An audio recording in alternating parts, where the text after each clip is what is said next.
Қазақстандағы алғашқы ислам финтехі таяп компаниясы жаңа подкаст жобасын бастап жатырмыз. Бұл подкасттың мақсаты шақырылған қонақтарымыздың тәжірибесімен бөлісе отырып, көрермендеріміздің қаржылық сауаттылығын арттырып, олардың бай болуына, нәтижесінде көп садақа, зекет беруіне себепші болу. Ендеше біздің подкастымыздың алғашқы қонағы белгілі кәсіпкер, қоғам қайраткері, көп балалы әке Батырхан Сиябек. Аға, ассалаумағалейкум, қош келдіңіз. Қош болдық. Точно, көп балалы әке. Енді жалпы ойладым, сізді қалай таныстыруға болады деп. Кәсіпкер екеніңіз белгілі. Тағы да басқа бір жетістіктердің бірі әлбетте отбасы ғой.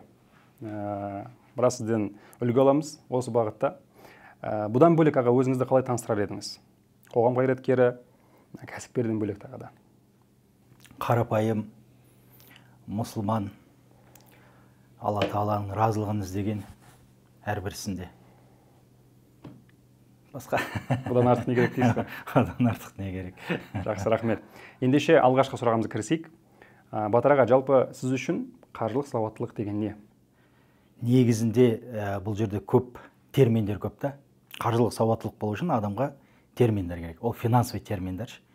Енді қазір мен финансовый терминдерға кіретін болсам, мен бір жолдас баламның атасы, баяғы Совет өкіметінің кезінде жазылған сол кездегі заңды айтады екен, анау көз жұмарымда кеш деп, анаған қараңызды ұйықтап қалады екен. Ол кезде біліп қойсаң сотталып кетеді сол сөз үшін. Сол сияқты қазір мен бұл терминға кіретін болсам, финансовый терминға, көрерменде ұйықтап қалады. Сондықтан ең бастысы бұл жерде білу керек нәрсе қаржылық сауаттылықта кіріс пен шығыс. Кіріс пен шығыс. Бұны пайғамбарымыз бір хадисінде өте жақсы жеткізіп кеткен. Адам 4 нәрседен сұралмайынша Алла Тағаланың алдынан кетпейді дейді. Сол 4 нәрсенің біреуі табыс қайдан кірді, қайда жұмсады. Финансовыда ең маңызды осы екеуі. Доход расход дейді, ағылшынша P&L дейді. Осыны дұрыс қараса, барлық өміріне береке кіреді. Мәселе, кіріс зарплата айлық 200 мың алады. Шығыс 400 мың. Бұл адам өмір бақи қарызды өтеді. Кіріс шығысын дұрыс білмеген. Шынымен де қанша қазақ жүр қарызда. Мен осы интервью беруге барған кезде маған айтады, актуальный тема қазір. Қарыздан қалай құтыламыз дейді. Осы теманы көтерсеңіз адамдар қызық дейді. Өйткені қазақтың көбісі қарызда жүр. Бәрі кредит алып садақа жасайтын қазақ қой. Ол кіріс 0 деген сөз, шығыс миллиондап кетіп жатыр деген сөзді. Осы нәрсені білсе, Алла Тағала өміріне береке береді. Енді бұл жерде мен терең финансовый жағына қарай кірмей ақ қояйын. Бізге қазір финансовый мәдениет керек. Финансовый грамотность емес. Финансовый грамотностьқа адам қаржылық сауаттылыққа тез үйретуге болады. Бірақ қаржылық мәдениет болмаса, оны практиковать етпейді. Мәселен, кірісі 200 мың, шығысы 400 мың болып отқан адам неге олай практиковать етпейді? Өйткені бізде сондай мәдениет қалыптасқан. Ананың дастарханын барып көреді, ананың киіп жүрген киімін көреді, ананың ішіп жүрген тамағын жейді. Ананың көлігін көреді, өзі барады, анаған барып кіреді ғой. Менің табысым мынандай, мынаның үйінен барып, кең дастарханына тамақ ішіп келіп, өзінің үйінен қара нан мен қара шай бере алмайды. Барады, кіріп кетеді, ананың дастарханында ет жасайды. Сондықтан бізде мәдениет қалыптаспағандықтан. Мен мына Түркияда 5 жыл тұрдым ғой. Түркияда мен отельдерді араладым да. Мына Совет өкіметінен келетін адамдардың барлығына пафосный отельдер ғой. Только біздікілерге ана жерге кірсең қазақтар мен орыстар жүрген. Қазақ тілі, орыс тілі, СНГ-ның адамдары. Мен түріктердің өздері баратын отельге бардым. Қатты скромный.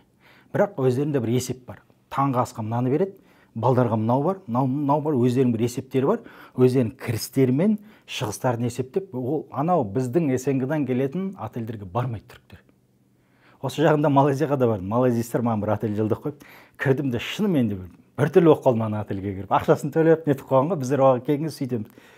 Кірдім де бір түрлі болып қалдым. Кірсем ішінде почти 99% малайзиялықтар жүрген. Сонымен ойландым, біздер қазақтар кішкене пафос жақсы көреміз. Сөйтсем, кешке жағын қарасам, сол штаттың министрі келген ғой ана отельге. Ана мені күтіп алған малайзиялықтар таныстырды. Содан кейін мен барып түсіндім да, малайзиялықтар бұлардың өздерінің бір есептері бар. Біздер даже көлік алған кезде S-класс сырты. ішіне кіріп қарасаң двигателінен анаусынан мынаусынан экономить етіп тастаған да. Бірақ сырты эс класс, ішінде эконом көп. Біздің ой сондай да, барымыздан артығырақ көріну ше, барымыздан артық. Сондықтан біздің кірісімізден шығысымыз көп. Осы қаржылық мәдениет қалыптастырсаң, ештемесі жоқ. Сол сияқты адам ұялмау керек та, кірісі аз ба, солай өмір сүру керек та, үлкейтпеу керек шығынын. Яғни бұл жерде қазақтың көрпеңе қарап көсіл деген сөз осыған келіп тұр ғой. Сонда кейін Алла Тағала өзі жайлап кірісіңді көбейткен кезде кішкене шығысың тағы көбейтті. Тағы көбейткенде тағы көбейт. Мысалы 200 мың кіріс кіріп жатса, 150 мың шығын қылып қойды. Вот қаржылық сауаттылық деген осы да. Ол қаржылық сауаттылықты бәріміз білеміз оны. Бірақ оны практиковать етпейміз. Неге? Өйткені бізде қаржылық мәдениет жоқ. Түрік елінде орта халық өте көп. Бізде қатты ақшасы көп адам, дым ақшасы жоқ адам. Бізде осылай да. Түркияда мына орта халық көп та. Вот осы орта халықты көбейту керек та. Кірді, шықты. Бәрекелді. Алла разы болсын аға. Өте кең болды, терең болды. Машалла. Ендеше аға, қарыз мәселесі дедік қой. Қарызға әлде ораламыз иншалла.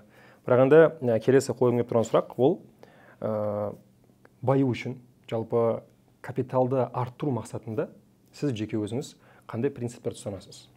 Садақа. Ендеше сол садақаның пропорциясы бар ма екен? Мысалға, осыншама садақа бердің, осыншама табыс кіреді деген секілді. Жалпы ашықтап кетсеңіз өтініш. Осындай не бар? Ислам дінінде осындай екі кісі болған. Арабша айтқанда хазинатайни фил ард дейді. Алла Тағаланың екі жердің бетіндегі қазынасы дейді. Оның біреуі Абдурахман ибн Ауф, біреуі Осман ибн Аффан. Осман ибн Аффан дейтін үшінші халиф. Абдурахман ибн Ауф деген өте бай кісі болған. Бұл кісінің бүгінгі есептеген кезде, бірнеше миллиард, сол кезбен есептеген кезде где-то 6 миллиард ба несі болған. Енді ол заманнан бері 14 ғасыр бойы қанша инфляция болды. Ол бүгін қанша миллиард көбейді да. Сол кісі өзінің активтерінің өсіп атқанын, қалтасында ақшасының өсіп атқанын садақамен есептеген екен. Садақа көп берсе, значит менің активтерім өсті. Аз берсе, значит активтерім өспей жатыр. Мынау біздер ревизия жасайсында қанша көбейді, склад көбейді, машина көбейді деп есептейсің. Жоқ, ол кісі мынамен есептегенде, өйткені ол пайғамбарымыздың хадисін практиковать еткен. Пайғамбарымыз бір ешкіні әкеледі, мынау несін жауырын қалдырады, қалған бәрін таратып жіберген кезде Айша анамыз айтады ғой, тек жауырын қалды ма, жауырын қалды, қалған бәрі кетті ме деген. Жоқ, бәрі қалды, тек жауырын ғана бізге қалған жоқ дейді. То есть жеген нәрсені ертең ана жақта алмаймыз, қалған бәрі бізге қалды. Ол кеткен жоқ. Бұл кісі де солай да, мынаның бәрі кеткен жоқ. Сондықтан мынаны көп бере бергендіктен мына жағы өсе бергенде. Бұл жерде принцип, ең алғашқы принцип бұл садақа. Екінші принцип, қазақта айтады ғой, бас екеу болмай, мал екеу болмайды деп. Бала көбею керек, бала шаға көбею керек. Сонда Алла Тағала ризықсын көбейтеді. Үшінші, пайғамбарымыз айтады, туысқандық қарым-қатынастаңдар дейді. Кім туысқандық қарым-қатынастайды, қалтасына бір нәрсе түсті ма, ана жерге, мына жерге бөлсе, ол сразу көбейеді.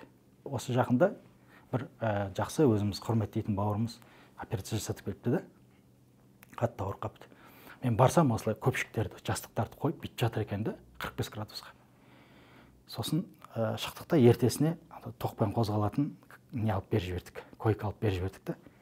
Енді қатты қиналып жатқанын көрдік, қатты құрметтейтін кісі. Сөйтсем койканы алып басқа адамға беріпті ол кісі. Барып, мына кісі менен де қатты мұқтажырақ деп, соңы мен барып койканы алмапсыз ғой дедім. Жоқ, ол койка өзінің иесіне кетті деді. Содан кейін сол кісі жайлы мен сұрастырсам, ешқашан алмайды дейді, адамдардың беріп жіберген. Иесіне апарып береді дейді. Содан кейін мен ойландым да, онда бүйту керек екен деп. Давай бұл кісіні былай істейік дедім. Біздер беретін садақамызды осы кісіге беріп отырайық. Бұл кісі әр нәрсені өзінің иесіне тапсырып отырсын дедік та. Давай сөйтіп істейік.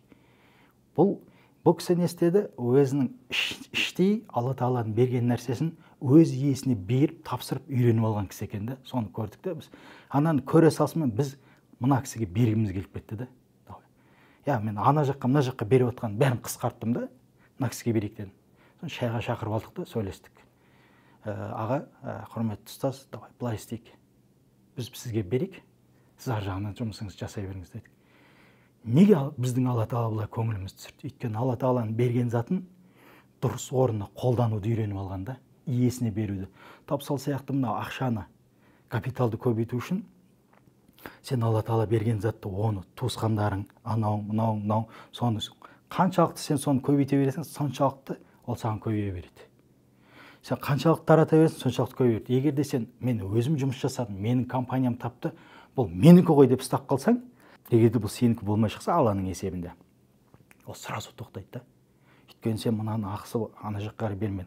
Адамға не жетеді? Адамға мына бір суды ішесің, бір тамақты жейсің, бір киімді киесің болды. Одан артық адамға керек емес. Марғұлан ағамыздың айтып жүрген сол ғой, оказывается, миллиард тауып керек емес екен. Кішкене ақша тапсаң жарайды екен ғой деді. Вот адам өліп кетсе де бар ғой, күніне 3, 4, 5, 6 раудан артық тамақ жей алмайды. Сен ол келген ризықты сен өзіңе қанша тықсаң да ала алмайсың. Демек бұл не деген сөз? Демек бұның иесіне жібер деп беріп жатыр да. Соны қалай, соны бере бастайсың, саған мынаның есігі үлкейеді ғой. Сен просто бүйтіп майды алып, мына жаққа беріп жіберіп, қолыңда қалып қойғанның өзінде миллиардер болып отырасың да. Капиталды көбейту осы сыры. Бүкіл бизнес коучтардың айтатын түпкі жағындағы айтып келетіні негізгісі осы да. Адам өзі үйрену керек та. Біз анау өзің тапқаннан иемденіп қаласың да. Мен таптым, мен компаниям тапты, мен еңбегіммен таптым. Мен білем мұны қай жаққа жұмыс. Захочу мен қойып қоямын. Хочу мен өзіме жаратамын. Сол нәрсе қысып қояды да болды. Енді адам кәсіп жасасын, жұмыс істесін, ол табыс табады ғой. Табыс тапқан кезде бәрібір де бір белгілі бір бөлігін, басым бәлкім жартысынан көп бір бөлігін өзіне қалдырғысы келеді. Өйткені сол үшін жұмыс істеп жатыр. Ендеше сіз айтасыз жаңағындай иеленбеу керек деп ше. Онда соның мөлшері қандай? Сонда мен мысалға мен 100 мың теңге таптым, немесе миллион теңге таптым.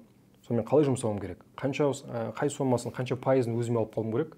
Қалғанын қанша сомасын мен жұмсауым керек? Негізі зекет 2,5% ғой, 40-тан 1 бөлігі. Зекет бұл фарыз.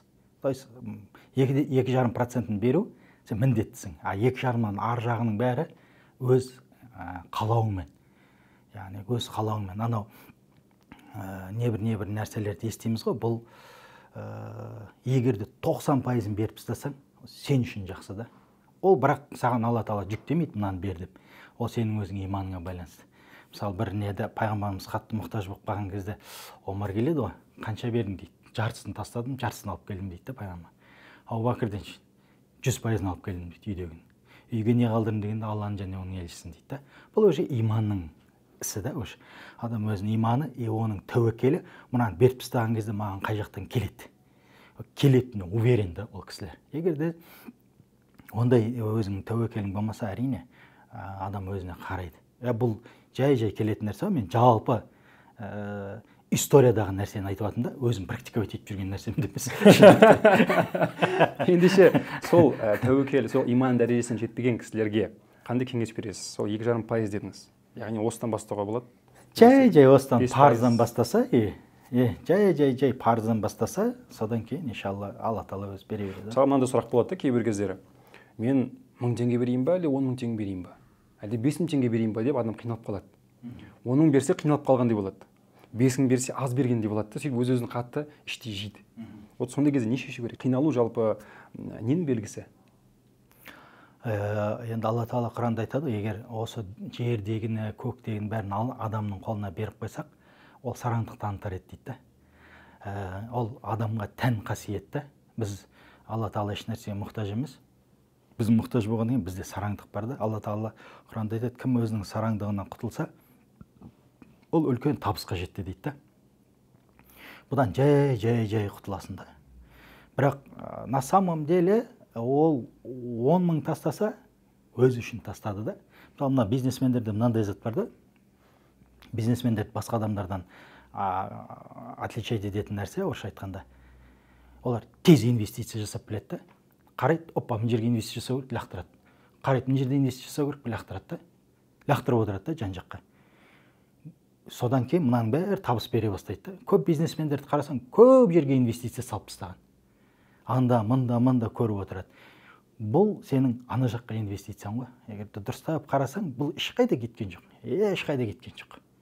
Сен сараңдық қылсаң, өзіңе сараңдық қылып жатсың. Жомарттық қылсаң, өзіңе жомарттық қылып жатсың. Өзіңе инвестицияңа. Бұл енді сондай нәрсе. жеке сіз өзіңіз садақа мен зекетті қай жаққа бергенді жөн көресіз? Бәлкім тамақтандыруға адамдарды, міскіндерді, бәлкім біреуді оқытуға, мысалы студенттерге стипендия беру деген секілді. Өзіңіз садақаны қай жаққа жұмсаған жөн көресіз? Енді зекетке келетін болсақ, Құран аятында 8 категория кісілер айтылады, зекет берілетін. Бұл Құранның ішінде бар, нақты беріледі. Саламатқа медресеге беруге болмайды зекетті. Осы 8 түрлі адаммен шектеп қойған Алла Тағала. Садақа мен туысқандарымнан бастаймын. Туысқандарым ішінде менде Каспиде былай. Кім туысқандарымыздан 55 жастан жоғары қарай, 60, 70, 80, 90, солардың бәрін менде Каспиде уже бәрінің тізімі бар. Келген кезде садақа ең бірінші туысқандардың бәріне лақтырып шығамын. Енді әрқайсысына 50 мың теңгеден, 100 мың теңгеден лақтырасың, сен үшін уже 2 миллион теңге кетіп қалады. Көп қой енді, өз жұртың бар, нағашы жұртың бар, қайын жұртың бар деген сияқты бәрінгінен. Мыналарға беріп болғаннан кейін, бұлардың батасын алғаннан кейін барып, кейін уже жаңағы студент болсын, басқа сырттағы адамдар болсын, бұларға уже шын көңіліңмен бересің да. Егер де бірінші туысқандарыңа бермеймін, не жаққа берсең де жүрегіңде бір мазасыздандырып тұрады. Сені де көріп жатыр ғой, желді көріп жатыр, ойбай бизнес жасап жатыр екен, бүйтіп жатыр екен. Өзің мұқтаж туысқандарың көп қой. Біріншіден, екіншіден, шынымды айтайын Тілеухан, туысқаның дұға тілеген сияқты ешкім дұға тілей алмайды екен. Шынымен де. Бүйтіп, мысалы, қанша оқып жатқан балдарға бересің ғой, о, Алла разы болсын, аға рахмет дейді. Бірақ туысқандарынан былай хат келеді ғой. Кәдімгі көрініп тұр да, шынайы. 50 мың, 100 мың теңгеге отырады да саған шынайы дұға тілейді. Ауылда мен шыққан бір ит өлген жердегі туысқандарымыз бар да, кейбіреулерінің каспиі жоқ, бір жерге дейін беріп жіберсін, бір жерден таксимен апарып береді ақшаны. Бірақ шынайы дұға тілейді да туысқандарың. Содан мысалы біреуге 50 мың теңге түсті ғой, тарс етіп каспиге 500 мың түседі. 10 есесі келді. Қайсың дұғасы қабыл болды екен дейін, шүк деп WhatsApp-қа дұға келеді. Шын ғой, енді пайғамбарымыз айтады. Сізде бірден екен, кәдімгі сразу келеді ғой. Кейбіреулерінің дұғасы сразу келеді. Сондықтан да бірінші туысқандарыңнан бастасаң, мысалы әрқайсымыздың, мысалы өз жұртың бар, нағашы жұртың бар, қайын жұртың бар, әркім өзінің сол айналасын қараса, Қазақстанда мұқтаж адам болмайды. Мысалы біреу менен сырттан сұрақ келеді ғой, сол кезде маған бірінші келетін ой, неужели мынаның әулетінде бір туысқаны жоқ ақша беретін деп ойлаймын да. Неужели? Әулеті мынаны қалдырып қойған деп. Сол сияқты әрқайсымыз өзіміздің әулетімізді қалдырмасақ, Қазақстанда мұқтаж адам қалмайды. Бұл жерде өте маңызды мәселе ниет қой тағы да. Ниетті өзіңнің малыңды арттыру емес, Алла разылығы үшін көмектесу ғой. Маңызды. Соңында үнемі айтып тұру негізі қиын ғой шынымен ұстану. Иә. Аға, енді мынандай бір ұғым бар да жалпы, осы міскіндерге, әсіресе ағайын туыстың арасындағы жағдайы төмен кісілерге осылай қаржылай көмектесу, оларға зиян деген ұғым бар да. Яғни олар масыл болып қалады дейді. Енді қараңыз. Осы мәселені қалай көресіз? Енді қараңыз. Мен сізге 55-60 жастан жоғары қарай деп отырмын да. Туысқандарыма берем деп отырмын. Енді 50-ден төмен қарай. Олар сұрайды менен. Ішінде жетім жесірлерден басқасы. Мен айтамын, менде мынандай жұмыс бар. Сен сол жұмысты бітіріп кел. Сосын мен саған осы ақшаны беремін деймін. Оларға условиям бар. Мен әдейі 55-тен жоғары қарай, 60-тан жоғары қарай деп айтып отырамыз. Неге? Өйткені бұл кісілердің уже жұмыс жасайтын әл ахуалы кеткен. Уже былай айтқанда мұқтаж адамдарда уже денсаулықтары жоқ, жастары кеткен. Төменгілеріне айтамын. Менде мынандай жұмыс бар, сен соны бітіріп келсең, мен саған жіберем каспиіңе деймін. Соны бітіріп келсе жіберем, бітірмесе, значит, бұл барлық жерде жұмыс жасағысы келмей, ішіп жегісі келген адам, оған ақша жоқ. Ренжімеңіздер. Машаллаға, Алла разы болсын, Алла қабыл етсін иншалла садақа зекеттеріңізді. Ендеше аға, тағы да бір келесі туындап тұрған сұрақ. Енді Алла тағала зекет дегеннің өзін бай кісілерге жүктеген. Ендеше осы бай болу үшін міндетті түрде кәсіпкер болу керек па? Қай нишамен, қай бизнеспен айналысу керек? Қай ниша таңдау керек? Бірінші нишаны айтып кетейін, бұл қысқаша. Содан кейін кәсіпкер болу керек па, болмау керек па? Сол екінші сұраққа тоқтайық, потому что мынау екі бөлек сұрақ. Ниша дегенде Қазақстанда біз алдында анализ жасадық. Қазақстанда 18 жасқа дейінгі балдардың саны 6,5 миллион. Бұл деген сөз Қазақстанның 3-тен 1 бөлігі балдар деген сөз. 18 жасқа дейінгі балдар Қазақстанның 3-тен 1 бөлігі. Мен мысалы тапқан табысым өзі оборотта айналып жатыр, бірақ соның ішінен алатын ақшамның 90%-ын балдарға жібереді екенмін. Өзім есептеп қарасам, солардың оқуы, солардың киімі, өзіңіз отбасыңыз балдар. Өзім отбасым балдарыма 80-90%-ын, 10-20%-ын өзіме ғана жұмсайды екенмін да. жаңа әйеліме өзіме жұмсайды екенмін, 80-90% балдарға жібереді екенмін. Енді сіз қараңыз, Қазақстанның 1/3 бөлігі 18 жасқа дейін балдар.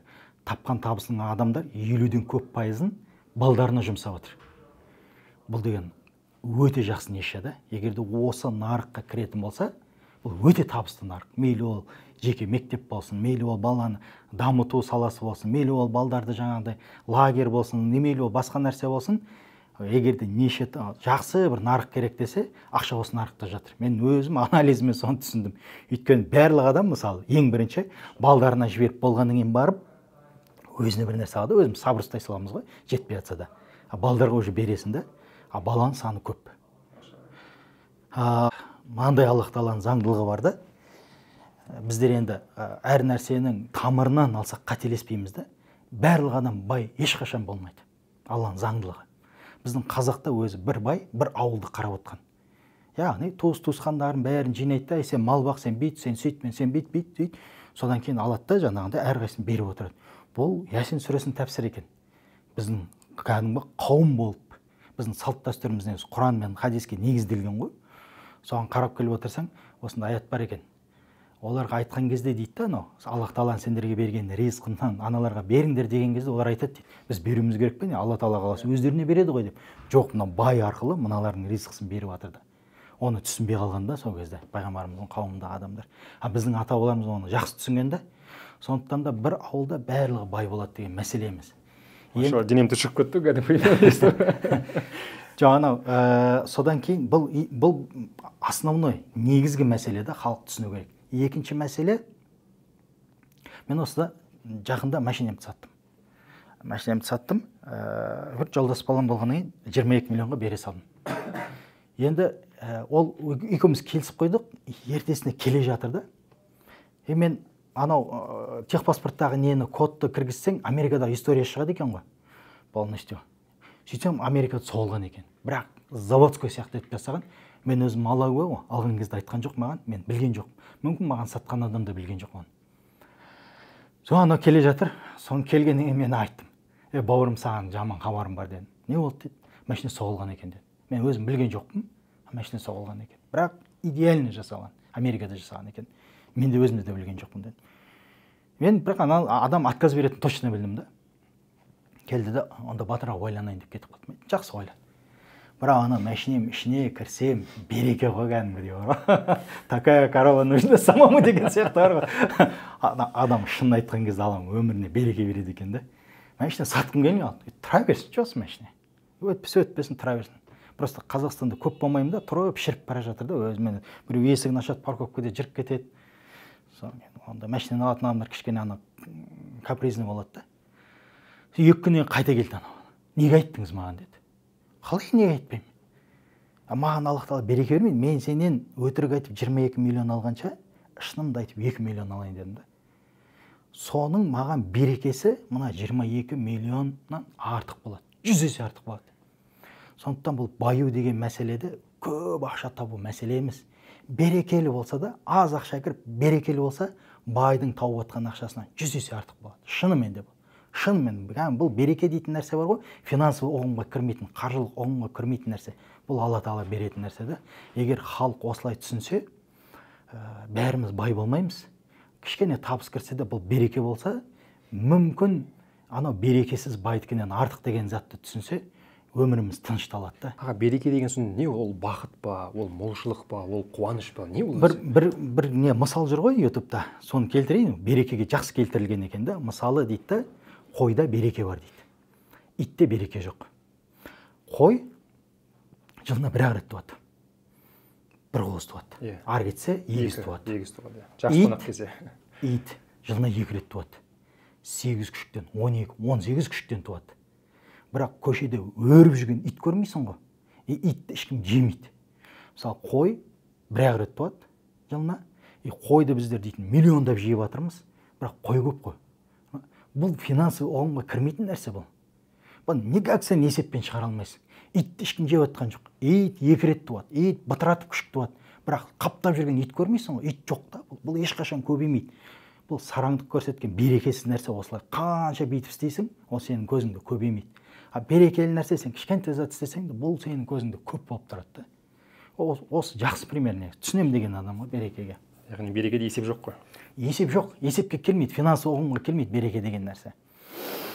Сондықтан алдында бір кітап оқыдым да, анау поколение ай деген ше, интернет поколение мына өсіп келе суицид ең көп заман екен, осы біздің заманымызда. Ең көп суицид. Неге? Өйткені мен шығарам инстаграмға, достар қараңдар, мен лекс центрден шықтым, мен Toyota центрден шықтым, мен мынандай лекс алдым. Анау шығады, мынау барады ресторанға отырып көрсетеді, мен ресторанда отырмын. Соның бәрін жастар көреді екен де қатты стресс алады екен. Мұнаның бәрі шалқып жүр, мен мына жерде қара нан мен қара су ішіп отырмын. Анау особенно жаңағы соцсет қолданатын жастар қатты депрессияға түседі екен. Қатты депрессияның кесірінен бүгінгі біздің заманымыздағындай ешқашан суицид көп болмаған екен. Адам өз-өзіне қатты депрессияда өз-өзіне қол салып жатыр да. Бұл не деген сөз? Неге мен анандай бола алмаймын деген сен? Ондай болу шарт емес.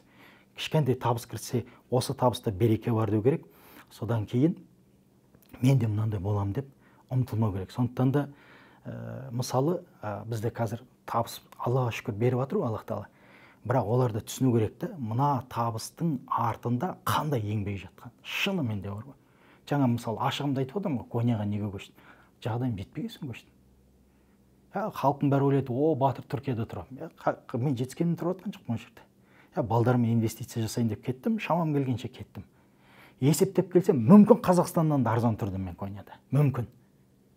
Сондықтан да ол кәсіпкердің істеп жатқан нәрсесінің ар жағындағы шынайылықты көрсетпейді да ешкім. Анау барып бизнесмендерден барып таяқ жеп, ана жерден переговордан ауыз өшіп, біреуге барып ақша сұрап, оны жетім бейшара сияқты етіп қуып жіберген, оны көрсетпейді да. Мен мынаны сатып алдым деген нәрсені ана көрсетеді да. Ар жағында қиын өмірді көру керек та. Сол кезде балдар стресс алмайды. Керек емес стресс алып. Барлығына бай болу шарт емес. Осы затты халыққа түсіндірсе, халық осы затты түсінсе, кішкентай тапқанында Алладан береке сұраса, сонда өмір балансқа, гармонияға келеді. Яғни байлық қумау, береке қуу болып тұр ғой бұл жерде. Сол мақсат қылу. Сол керек. Бәрекелді. Енді дегенмен де сол сұраққа оралсақ, жалпы енді бәріміз де бай болғымыз келеді. Енді соған апаратын жолы қандай? Жаңағындай, мысалға орташа есеппен 25 жастағы жігітті алайық, қазақстандық. Қарапайым өзіміздің бауырымыз. Ол қайда барған дұрыс оған? Кәсіп жасағысы келеді, Инстаграм көріп мысалға. Немесе мамандық бойынша ма, немесе ыңғай келген бір жұмысқа орналасу керек па? Вот қалай не істеу керек жалпы байып кету үшін? Енді ең оңай жолды көрсетейін, ең оңай жол. Бір жақсы кәсіпте жетістікке жеткен біреудің қасына барады. Содан кейін айтады, аға, мен сізге тегін жұмыс жасайыншы, маған ақша бермей қойыңыз. Мен сізге тегін жұмыс жасайын, қасыңызда жүгіріп жүрейін, просто болды дейді. Шынайы сөйтіп, шын ниетпен барса, 1-2-3 ай жүргеннен кейін ол ананың бизнесін түсіне бастайды. Шынайы ниетпен барса. Содан кейін ол не болады? Ол құнды сотрудник болады. Ол же байқайды, опа, мынау жақсы өсіп келе жатыр. Ол 2-3 айдан кейін айтады, жоқ, сен тегін жасамайсың, мен саған берем дейді. Береді. Содан біраз жасайды, ананың қасында қай жерде, қай переговорда қалай сөйлеу керек, қай жерде рисковать ету керек, қай жерде рисковать етпеу керек. Именно сол нарықтың маманы болып шығады. 1-2 жыл өмірін қисын сол жерге. Шынымен де бұл көп емес, 1-2 жыл деген. Өмірін қисын, содан кейін шығады да тап сол жердегі затты өзі қайталайды. Неге оны айтып отырмын? Мысалы, біздер электротоварда мысалы 15 жылдан асып кетті да жүргенімізге. Шынымды айтайын, электротоварға миллиардер түріктер келді Қазақстанға, миллионер. Бірақ ол Қазақстанға келіп, товар алып келіп, кірген кезде біз ценовой политикасын қарап, анау-мынауын қарап, біздер сразу айттық, мынау Қазақстанда жүрмейді. Неге? Біз Қазақстанның ішкі нарығын өте жақсы білеміз.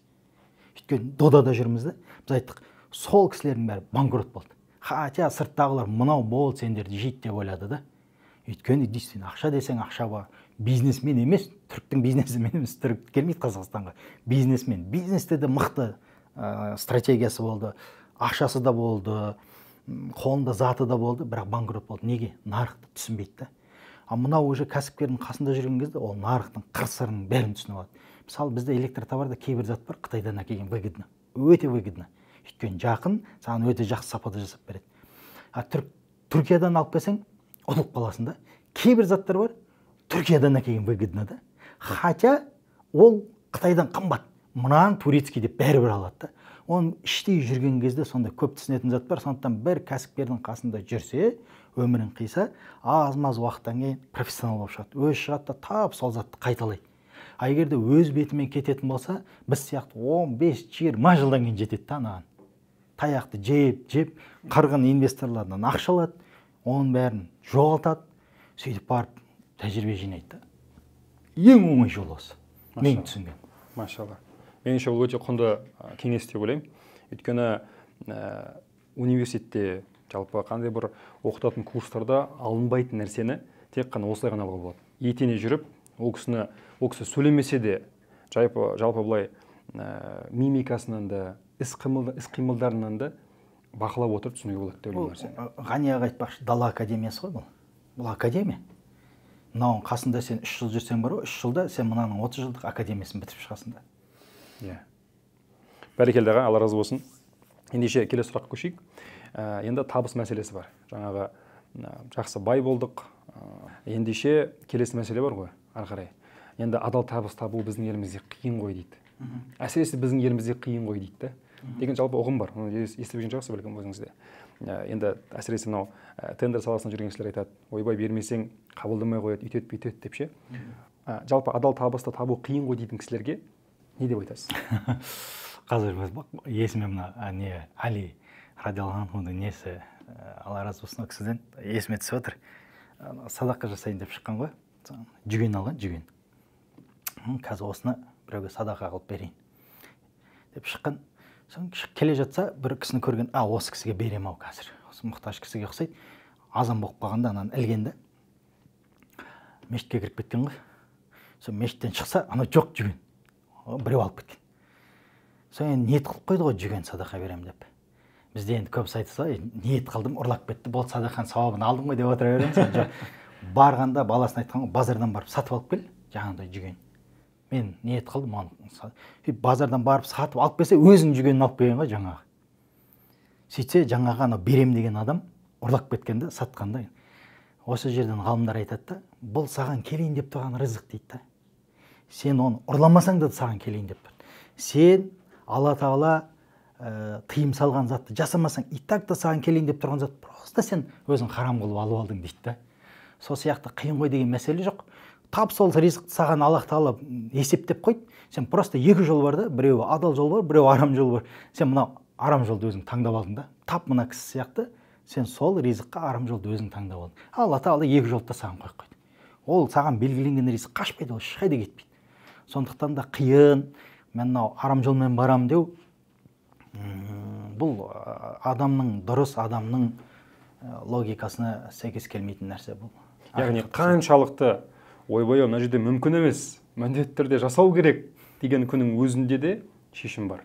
Адал табыс табуға шешім бар. Тіпті одан да көп табуға мүмкіндік болады деген сөз ғой. Біреудің ақысына кірмеу керек қой. Ешқашан кірмеу керек. Мысалы мен кеше алдында бір кісімен сөйлесіп қалдық та, содан кейін бізде мынау жетімдер үйі бар ғой. Кейде сол жерге бірдеңе апарып бересің ғой. Соң алдында ойыншық бір нәрсені апарып беріп жатсақ, енді Алла кешірсін, Алла тура жолға салсын. Барлық жерде ондай емес шығар. Ана ойыншықтарды ашып алып беріңіздерші дейді. Неге десек, мынаны апарып тастасаң, клеенкада тұрса алып кетеді дейді, бізге бермейді дейді. Бұл деген не деген сөз? Бұл деген жетімнің ақысына кіріп жатыр деген сөз да. Бұл жетімнің ақысына кіріп жатқан адамға сенің ақыңа кіру дейтін спокойно да. Мен өзім сол кезде айттым да, ол кісілерге айттым да. Егер де мен мына жетімдер үйінде жұмыс жасайтын болсам, мен ана крантиктегі суды ішпеймін дедім. Өзім үйден су алып келемін дедім. Білмеймін крантикке кімнің ақшасынан төленіп жатқанын бұл суға. Жетімдердің ақысынан алып төленіп жатса, мен мына кранда ағып жатқан суды ішсем, жетімнің ақысына кіріп кетемін. Енді өзіңді қарасаң, Омар ибн аль-Хаттаб мысалы отырады ғой жаңағындай. Досы кіріп келген кезде бір свечаны өшіреді, қояды, екінші бір свечаны жағады ғой. Сонда сұрайды ғой, бұл не деп. Сонда айтады, мынау мемлекеттің свечасы. Мен мемлекеттің жұмысымен айналысып отырмын. Сен келген кезде бұл менің жеке шаруам. Мемлекеттің свечасын өшірдім де, мынау өзім жеке свечамды қойдым. Енді айта бер дейді. Енді бұл жерде свечаны тұрған не бар деп ойлайсың да, ұрлық осыдан басталады да. Кішкентай нәрседен басталады да. Сондықтан да бұл затқа өте берік болу керек та. Біреудің ақысына кіру деген нәрсе, Алла Тағала тыйым салған затқа кіру деген нәрсе, бұл есікті кілттеп жауып тастау керек қой. Алла тағаланың есігі көп халал жолдармен. Мынау берекесімен келеді да. Мына жерге кірдің, бір хадисте пайғамбарымыз айтады да, біреу сафарда дейді. Дұға болудың шарты біреу сафар. Шашы ұйпа-түйпа дейді да. Екі қолын созады дейді. Екі қолын созу Аллах тағала дұға қабыл болудың шарты. Сосын Раббым, Раббым, Раббым деп үш рет айтады дейді. Бұл жерде бүкіл дұға қабыл болатын шарттарды айтып тұр да. Бірақ Алла тағаланың дұғасын қабыл етпейді дейді. Мысалы, қаншама адам қиналып жүр. Көп адам не істейді? Мен дұға етемін, маған жауап бермейді дейді да. Өйткені ол біреудің ақысына кіріп отыр да. Ол білмейді, ұмытып кетті. Бір туысқанына артық сөз айтып қойып отыр, ананың ақшасын жеп қойып отыр, мынаның бір нәрсесін, мынанікі бермей қалып отыр. Соның бәрін кесір келіп, сапарда шашы ұйпа-түйпа, екі қолын созып, түнде тахаджудқа тұрып, Раббым деп жыласа да, Алла оған жауап бермейді дейді. Ол өміріміздің берекесі сол жерден кетіп жатыр да біздің. Сондықтан да бұл кіріс қалай кіріп жатырғанын, қай жерден кіріп жатырғанын өте қатты қарау керек та. Яғни адамның ақысы деген ол тек қана ақшаға қатысты нәрсе емес қой. Бәрі. Мысалы, біреуге келдім, мен қазір келдім, мына жерде сіздер мысалы 1 сағат дедіңіздер, мен 1,5 сағат отырып әңгіме айтып алдым да. Мына жердің ақысына кіріп кеттім да. Ертең қияметте сұрайды менен, осының ақысын сұрайды. Дәл сол сияқты бір жерге кешігіп келсең, уәдені орындамасаң, орындамадың уәдені, ренжітіп қойдың. Бұның барлығы адамның ақысына кіру деген сөз. Қонаққа бардың, отырып алдың, шықпай. Әлі қонақ келді, саған дұрыс күтпей қойдың мысалы. Бәрі көрші мысалы, қазақтар көбісі бізде білмейміз, бірақ мысалы көршінің ақысына қалай кіріп жатыр. Мысалы, көрші жайлы Жәбірейіл қайта маған айта берді. Мен өз балама мирас қалдырғанда көршіме де қалдырамын ба деп ойлап қалдым дейді да пайғамбар. Бұл деген не деген сөз? Көршінің ақысы деген өте қатты деген сөз да. Ал біз көршімізге қарамаймыз. Көршінің кім екенін білмейсің. Көрші деген алдыға 40 үй, шариғат бойынша, артқа 40 үй, оң жаққа 40 үй, сол жаққа 40 үй. Бұл көрші. А сен қанша көршінің хаққысына кіріп жатырсың да, Алла кешірсін да, осындай заттардың кесірінен көп адамдардың дұғалары жауап келмей жатыр да. Әйтпесе Алла тағала айтады, менен дұға қыл, мен сендерге жауап беремін дейді. Ол бұл Алла тағаланың уәдесі, Алла уәдесін бұзбайды. Егер де Алла тағала жауап бермей жатса, значит бір нәрсе болмай тұр да, бұның шарты орындалмай тұр да. Осы жерге қайтса, сондықтан да олардың ішіндегі ең біреудің хаққысына кірудің ең көп кіретін жер бұл жұмыстың несі да, соны кіріп кетпеу керек та. Сонда осы жерде мына хадис есіме түсіп отыр аға. Ертең қияметте Ухуд тауы сияқты сауаппен келеді дейді. Есеп басталған кезде мына адам хақысына кіріп кеткен, мына адам хақысына кіріп кеткен, сөйтіп оның жаңағы тау сауап алып кетеді екен дейді. Бір күні сол тау бітеді дейді. Бірақ адамдар әлі келіп жатыр дейді. Сол кезде келіп жатқан адамдар өзінің күнәсынан артады дейді. Сөйтіп тау сауаппен келген адам түптің түбінде тозаққа кіреді дейді, Құдай сақтасын. Соған келіп тұр. Шынымен де өте ауыр, өте маңызды нәрсені айттыңыз. Алла разы болсын. Мысалы екеуміз осы жерде отырдық. Ананың машинесін онша емес екен. Ғайбатқа хаққысына кіріп кеттің да. Біреудің үйінің қасына өтіп барасың. Осы ұрлап осы үйді салып алды. Білмейсің. Рас болса да. Білмейсің ғой сен. Ал мысалға айтамыз, мынау осындай адам ғой дейміз. Ол белгілі, ол расымен сондай. Бірақ ол да ғайбат бола ма? Егер сен сотқа шақырса, сен дәлелдей алмасаң, ғайбат. Просто сен дәлелсіз сөйледің де ешқандай.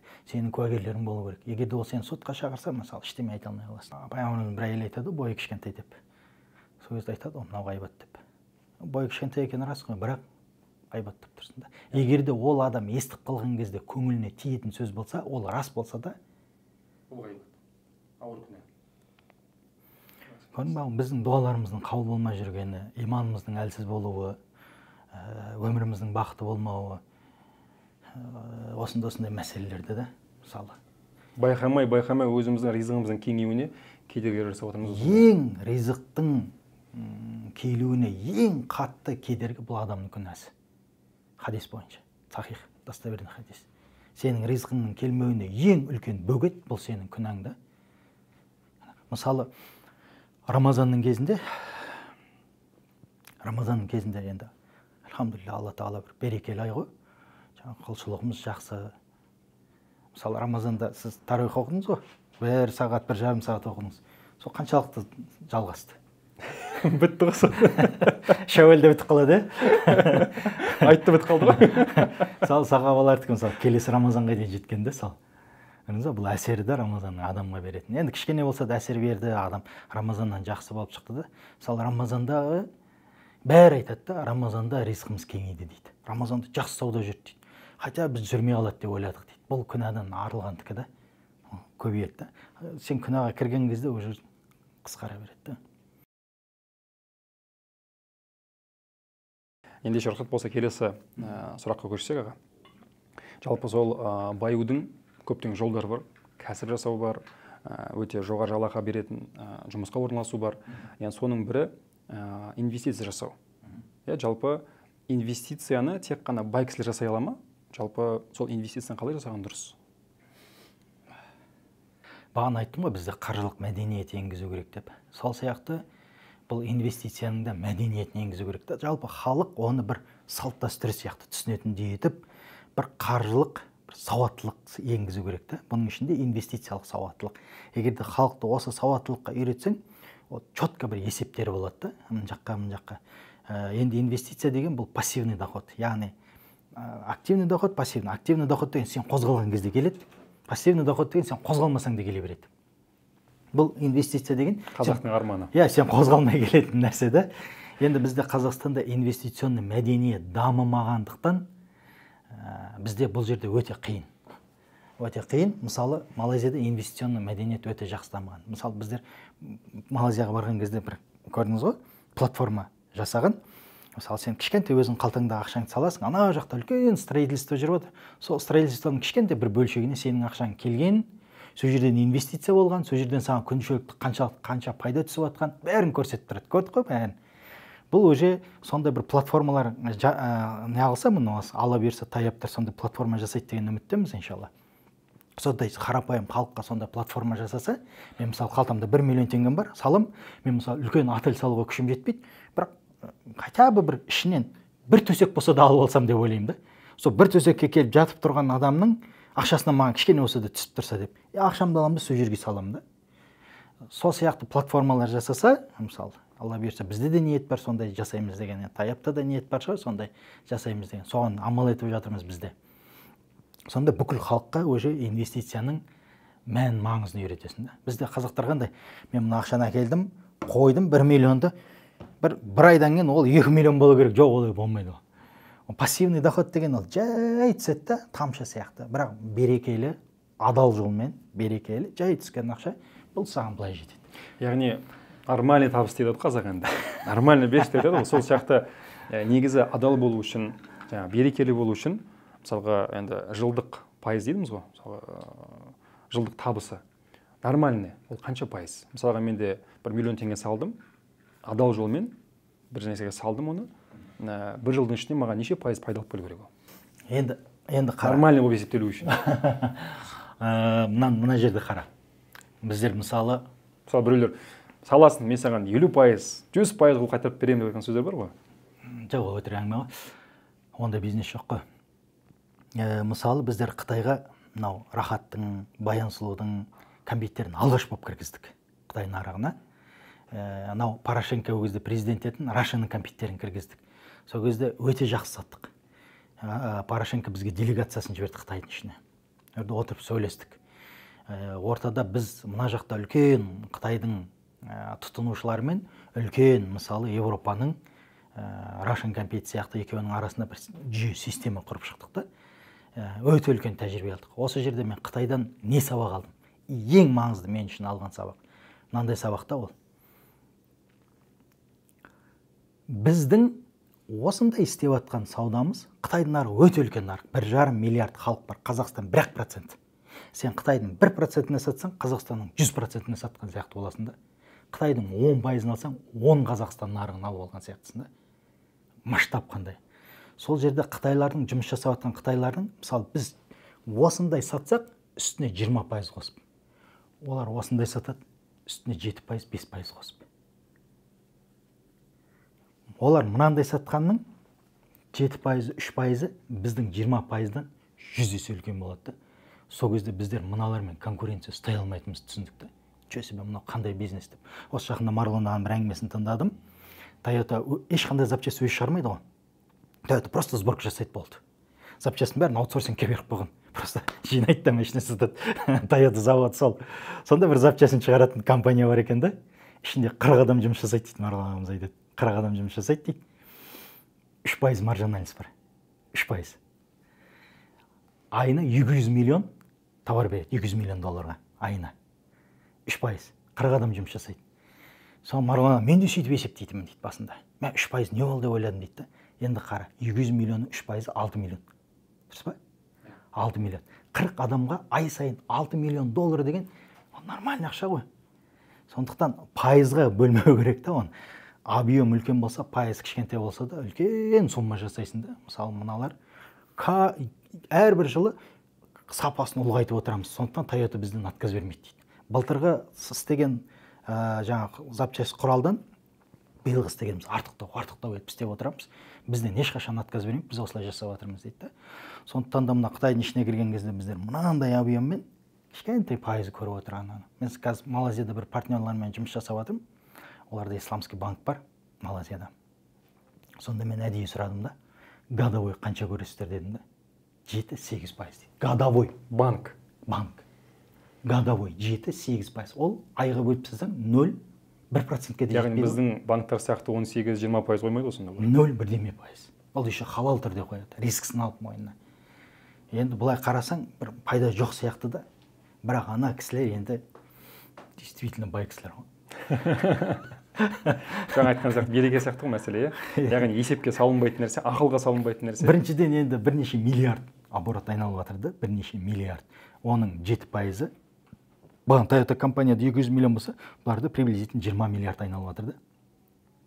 Енді 20 миллиардты қарасаң, 7%, 20 миллиардтың 7%-ын қарасаң, әрине сен үйіне бардық қой қонаққа, үйінің астында жаңағындай балықтар жүреді. Салып-салынып 5 этаж бар, демей саптағы. Яғни инвестиция дегеніміз ол кез келген шығынды инвестиция деп қарау. Яғни мен қазір осыған ақша жұмсадым, ертең ол маған білім ретінде, ол маған бір пайдалы нәрсе ретінде қайтып келу керек деп қарау ғой сонда. Бәрекелді. Және де ол инвестицияны тек қана бай адамдар емес, қарапайым адам жасай алады. Конечно, любой адам жасай алады. Любой адам жасай алады, кез келген адам. Просто сол инвестициялық мәдениет енгізу керек. Сен асықпа. Сен сал, мына жерде рискісі аз. Саған кішкентай түсіп тұрады, бірақ сен қобалжыма, уайымдама. Кішкентай түссе де тоқтамай. Анау су аққан кезде бір шөлек су төгіп жіберсең ештеңе болмайды ғой, бірақ алып қойып тамшылатсаң, ана асфальтты қопарып тастайды ше. Кішкентай адал келген ақша бар ғой, ол сенің өмірін қопарып тастайды. Яғни жаңағы 25 жасар бауырымызға оралатын болсақ, иә? Ол жұмысқа орналасты, әйтеуір табысын тауып жатыр. Мысалға қазіргі заманмен 1 миллион теңге жиналып қалды. Онда сонда ол қай жаққа жұмсау керек? Қандай кеңес беретін еді ол кісіге? Пока қалтасын салып қойса. Ешқайда келмесін. Бағанағанда үлкен. Өзіне сал деген ұғым бар ғой тағы да. Мысалға. Соны қалай жасаған дұрыс? Біліміне сал дейді. Бәлкім. Соншалық осы ұғымды қаншалық сіз қолдайсыз? Енді 1 миллион теңгеге не сала аласың мысалы? Кітап алып, андай-мұндай заттар жасай аласың. Енді мәселе ол ақша тапқысы келіп тұр ғой. Ақша тапқысы келіп тұр. Әрине, біліміне салсаң, ол білім деген саған ақша келетін затта, ол инвестиция әрине өзіне. Бірақ атамыз айтады ғой, білім деген иінемен құдық қазған сияқтысың деп. Ол 1 миллионға келмейді да ол.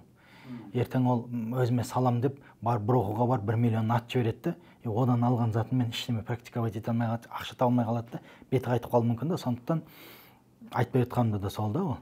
Ол инемен құдық қазған сияқты да, ол сен саласын, таяжын біраз уақыттан кейін саған жайлап бере бастайды. Действительно, бұл білім деген инемен құдық қазған сияқты қиын нәрсе да. Сондықтан да, иншалла, жаңағында бір платформалар болса, жайлап сондай бір жақсы, сондай бір лицензиясы бар, жаңағындай бір пирамида болып шықпайтын, ертең жауап беретін, страховкасы бар, страхованиясы бар, мемлекет лицензия берген, твердый активтер бар. Мемлекет бостан-босқа лицензия бермейді, мемлекет қарайды, ертең мынау ақша салған адамдарға, сен компанияң, управляющий компания жоқ болып кетсе, біз қалай жауап береміз дегенде, ол айтады, мына жерде активтер, мынаны сатасыздар да, мыналарға бересіздер. Вот осының бәрін мемлекет қарап алады да, осының бәрін учитывать етіп қаралған компания болса, тексерілген, проверенный, вот солай салған дұрыс. Яғни 40 өлшеп бірге сөйлеп қол бұл жерде.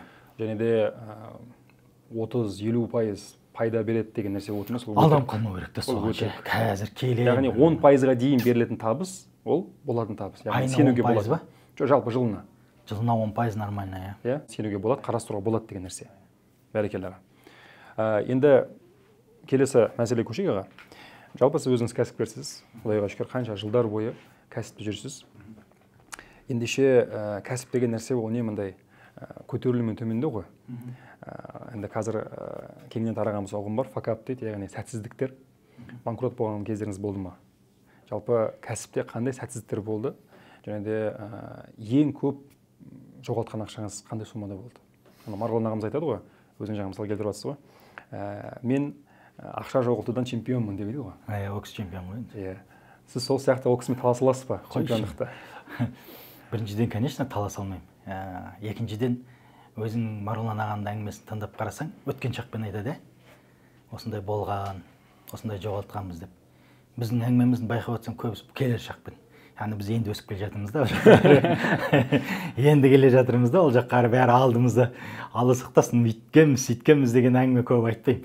Біреумен де сөйлесіп отқан кезде мен бүйткенмін, мен сөйткенмін, мен мынада жоғалтқам десе уже түсінемін да, мына кісінің уақыты өткен екен деп түсінемін мен. Машалла, маған керемет ұғым екен. Яғни кіммен сөйлессең де өткен шақпен сөйлейтін болса, болды. Уже өтіп кетті деген сөз да, уже. Қызығы пигіне көтерілді да, уже төмен қарай кетіп барып, бүйткенмін, сөйткенмін десе, уже өзінің пигін айтып отыр да ол. Біз о пикке енді келе жатырмыз да, Алла берсе, енді жоғалтамыз. Енді Марғұлан ағамда жақсы әңгімесі бар осы жерде. Ал енді Марғұлан аға жайлы айтқанда сол кісінің сөзін келтірейік. Өмір деген екі заттан тұрады дейді да. Бизнес деген екі заттан. Постоянно мына табыстан тұрмайды дейді. Табыс жоғалту, табыс жоғалту, табыс жоғалту. Екеуі бірдей жүреді. Екеуі екі аяқ сияқты ғой. Ол өзі сондай, заңдылығы сондай. Сондықтан да тек жақсылықпен осы өмірде өтем деген адам, онда осы өмірден қатты шаршап кетеді. Егер де осы өмірдің қиыншылық жағын қабылдай алмаса жүрекпен, онда шаршап қалады. Пайғамбарымыз бір хадисте айтады, ғажап дейді момынның өмірі дейді. Неге дейді? Жақсылық келсе ол шүкір етеді дейді. Қиыншылық келсе ол сабыр етеді дейді. Пайғамбарымыз екі затты бірдей айтып тұрды, екеуінде келетінін айтып тұрды.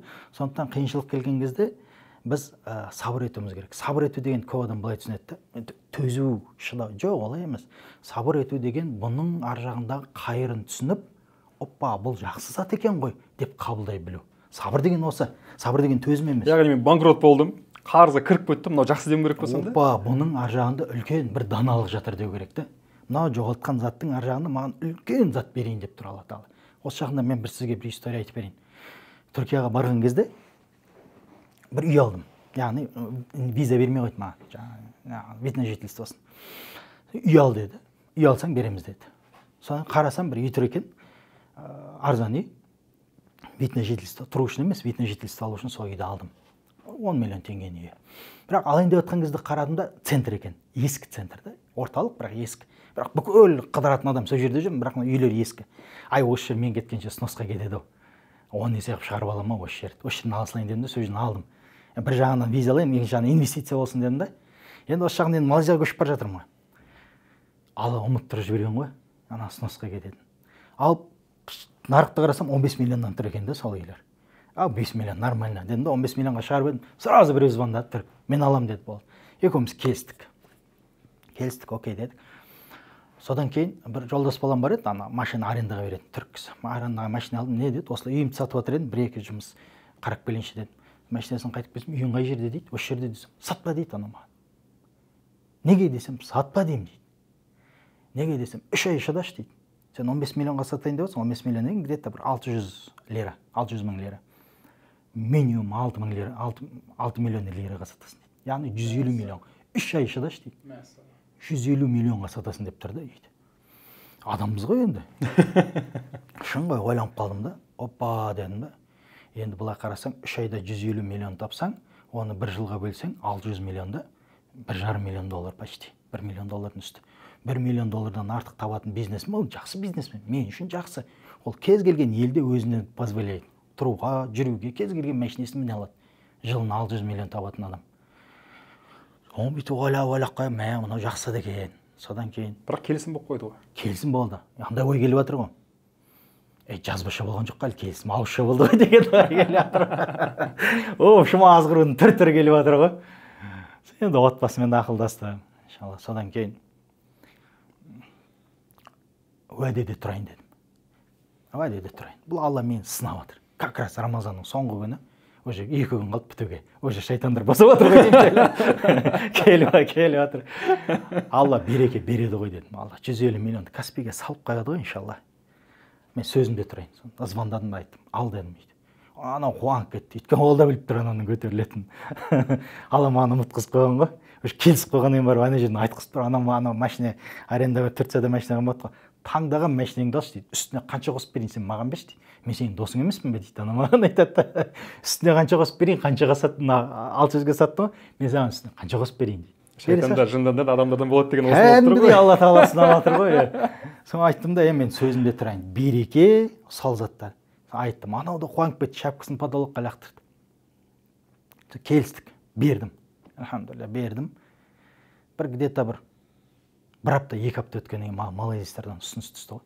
Шынымды айтсам, бұл 150 миллион ойнақ қалды ана ұсыныстың қасында. Документальный жіберіп, компания құрылған 1920 жыл құрылған компания екен. Бір ғасыр жұмыс жасап келатқан компания ұсыныс жасайды ғой. Батыр осындай. Біз 2011-ден бері қарай Қазақстанды зерттеп келе жатырмыз. Осындай ойымыз бар, осындай зерттеуіміз бар. Осындай жұмыс істейік. Алхамдулилля, Алладан ғой. Сондықтан да жоғалтудың ар жағында егерде дұрыс қабылдасаң, дұрыс Алладан күте білсең, сабырлық деген осы да. Сабырлық деген ойбай деп анда болады ғой, бір қиыншылық түседі. Алхамдулилля деп айтқысы келмей айтады. Олай емес. Ана самом деле соның үстіне бір жақсы бір ақша келсе, алхамдулилля деп айтады. Аллаға шүкір деп айтады да, бір ана алхамдулилля. Олай емес. Шынайы сабырлық деген бұның ар жағында, бұның ар жағында Алла тағала маған бұдан да үлкен зат дайындап қойды. Алхамдулилля, кетсін бұл десе, Алланың ар жағынан келеді да. Мына жерде мына оқиға есіме түсіпті, бір ұстазымыз айтып еді, егер де сен көшеде кетіп бара жатып жолда машинаң соғысып қалатын болса, соғысып қалдың ғой, дәл сол сәтте шын жүректен альхамдулилля деп айт дейді. Сол кезде бәріміз күліп едік, кім айтады деп айтып. Шын жүректен айту. Шынымен де проблема үстінде сол қатты сол қиналып тұрған кезде, қатты ашуланған кезде, қатты қайғыға түскен кезде сабыр ету, нағыз сабыр деген хадис бар осыған сай. Сол сабыр сол жерде көрсіз. Алла тағала именно сол жерде сынайды ғой сені. Сол жерде сынайды ғой. Біріншіден алып қойған кезде қандай жүрекпен альхамдулилля деп айтсын. Бұл бір сынақ. Сосын берген кезде дандайсып кетесің ба? Бұл екінші сынақ та. Берген кезде шүкір етесің. Яғни бөлісесің, ашасың, таратасың, шүкір айтасың, өзіңе де қолданасың, бала шағаңа да. Бұл шүкіршілігіңді көрсетесің де Алла тағала. Әрине тілге оңайда, әрине отырып мына жерде кеңес айту оңайда, бірақ енді үлкен сынақ қой. Машалла. Бәріміз өтіп жатырмыз ғой. Жайлап бір құлақ қаласың, бір тұтасың, бір құлақ қаласың, сараңдық көрсетіп қоясың, оппа дұрыс емес болды дейсің, бересің. Ана жерде кішкене тәкаппарлық көрсетіп қоясың, оппа мынау қайтадан түсесің, өзің түсіресің, сөйтіп.